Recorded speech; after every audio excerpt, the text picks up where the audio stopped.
We would all understand that we couldn't decide to run a marathon and run it next week. There has to be a period of training, a period of preparation. Today we might find it unusual, but we're going to discover that training for running the race of life means we have to pick out some things that we need to get rid of. Let's learn about what those are right now.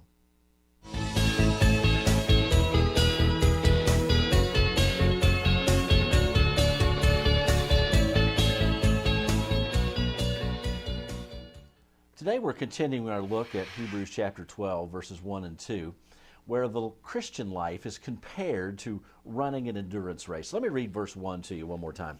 Hebrews 12:1.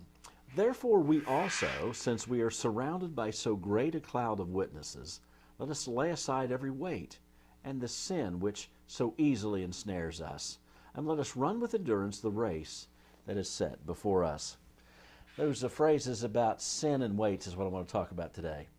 And you might think about this. There are some things that really need to go if we're going to run this race successfully. Sin, we understand. It's that which is an insult to God, that which is a barrier to our fellowship with Him. We need to invite God to examine our hearts and find those sinful behaviors, those sinful words, actions, thoughts, or motivations that really need to go. With His help, confess them and forsake them. The first part of that is even a little more interesting. He says, let us lay aside the weights, those things that slow us down. A runner could not run successfully with a backpack on his back or extra weights on him. We know that would not work. He says sometimes we weight ourselves down with things that are not necessarily morally wrong, but things that still detract from our running the race as we should.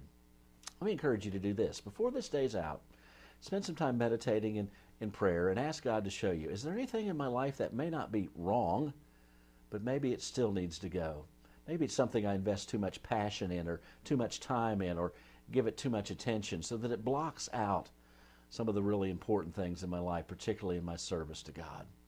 We need to lay aside the weights and the sin so that we can run successfully this race that we call the Christian life. May God bless you as you continue to run this race.